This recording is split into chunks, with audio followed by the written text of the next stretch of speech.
Let's talk about your money, because some people seem to get more pessimistic about their own financial situation as the months are going by. According to a recent survey, 58% of Americans rate their current financial situation as either poor or fair, and only 10% said that they view their finances as excellent.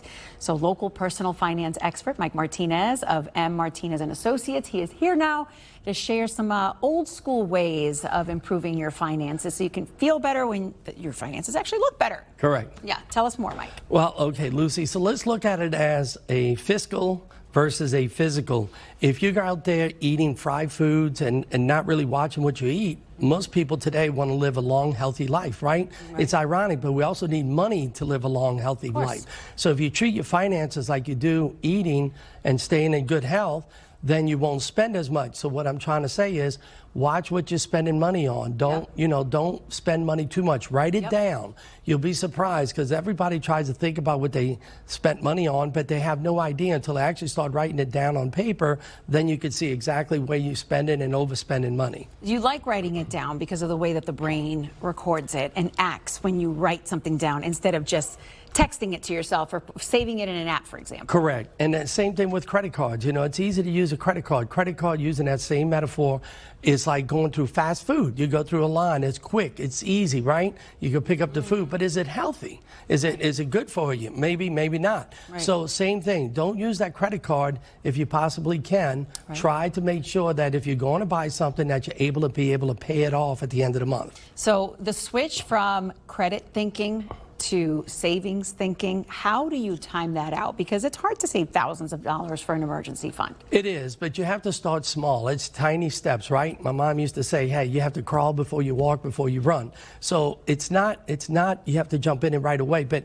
starting to save at least 3 to 6 months of emergency money. And let me tell you how this ties in. If you have emergency money set up, then when you need to buy something, need, not want, okay? That's another thing. But when you need to buy something, you have the money to be able to buy it. Even if you put it on a credit card, you have that emergency fund. Not only that, but the emergency fund also stops you from being able to tap into your retirement account. Because a lot of times when things come up, an emergency, people go, well, it's okay for me to go into my retirement account because it's an emergency. That's the reason why we have that. So that kind of helps you with all of the facets. And the danger of using your credit card too much and creating a negative, really you're telling people, I'm not good on my word that I'm going to pay you back within the month. So your score lowers. How does that create long-term damage for your finances? It can, because when you go to borrow money and you've been working really hard and saving and saying, well, I've charged too much, I learned, we all go through it. We dig a little bit of a hole that it's really hard to get out of, because they don't mind you making minimum payments, and that's great. But if you overextended, the credit card companies and also the credit companies will turn around and give you a bad score, because they're saying, Lucy, it's great you made the payments on time, but you're so far overextended that you owe so much money on those credit cards, it doesn't matter if you pay them on time.